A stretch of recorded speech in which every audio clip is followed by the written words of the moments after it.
Hello, today I want to talk about something that I'm very familiar with, and that is the topic of avoidance and the quiet price it has in our life if we practice it. There's a strange kind of peace in avoidance, a quiet, slippery comfort. It whispers, not now, and wraps you in distraction. You know you should call your father back, apologize to a friend, open that envelope from the bank, or schedule a doctor's appointment. But you scroll, you clean the kitchen again, you do everything but what you know you need to do.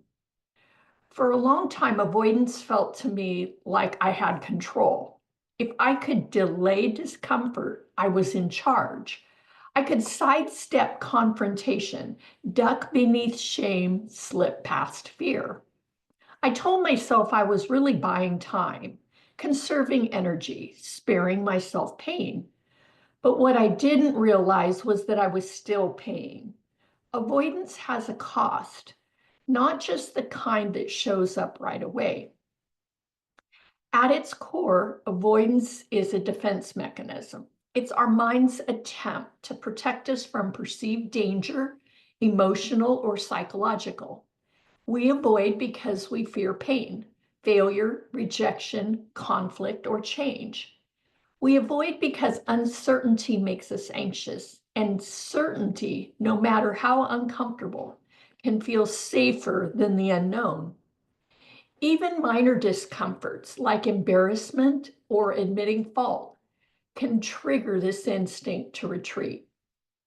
Sometimes we avoid because we've been conditioned to believe that emotions like anger, sadness, or fear are signs of weakness. So we shut the door and walk away, convincing ourselves that ignoring something is the same as overcoming it. But emotions do not disappear when we bury them, they wait. And often they grow stronger in the dark. I used to avoid hard conversations because I have a fear of abandonment of the other person. I was so stressed that when I finally had the conversation, it didn't really go well. I had a life coach teach me how to have hard conversations, and I'm not feeling the need to avoid those conversations any longer. When I was in college, I ignored a letter about my financial aid. I was afraid that what it might say. So I figured I could handle it later when I had more mental bandwidth. By the next time I opened it, a deadline had passed. My tuition balance ballooned. I spent the next year working extra shifts, exhausted and anxious, barely keeping up. That was one of the first times I felt the weight of delayed reality. I wasn't spared stress, I just multiplied it.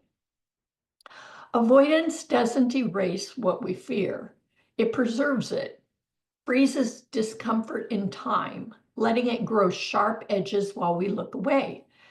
And when it returns, and it always does, it gets heavier, tangled with guilt or regret or a missed opportunity. Sometimes it brings consequences that you just can't undo. But here's the hardest truth. Facing things hurts too. Being honest in a relationship can fracture it. Going to therapy might crack open memories that you kept tightly sealed. Admitting you were wrong can scrape against your pride. Confronting anything real demands courage, and courage isn't the absence of fear, it's action despite it.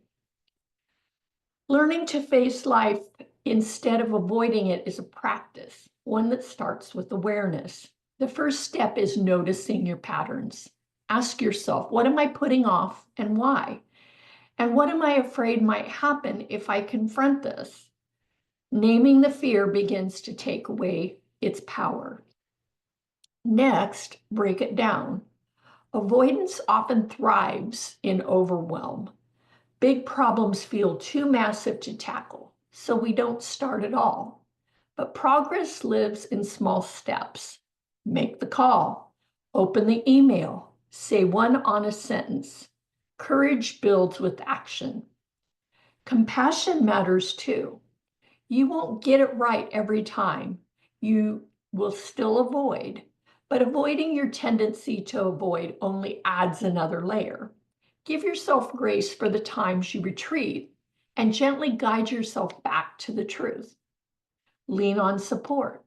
Talk to a therapist, a friend, or someone who won't let you hide in your own fear.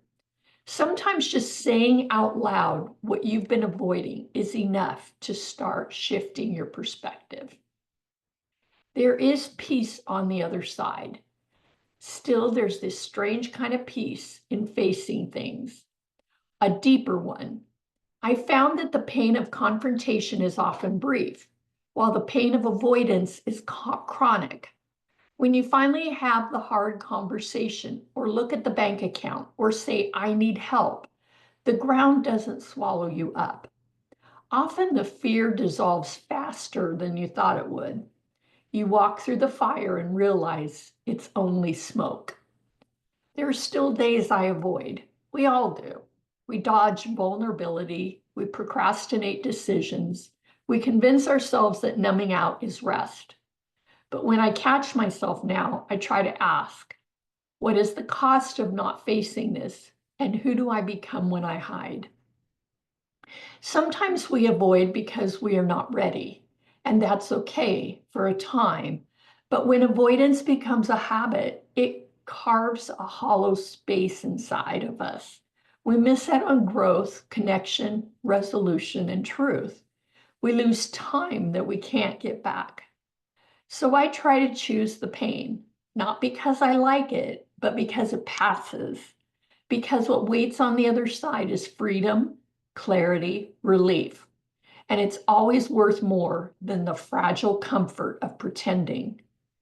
If you're living in avoidance and the cost is adding up for you, please go to mammothedge.com and take the life assessment. I would love to help you free yourself from the stress and help you learn how to not avoid. Thank you.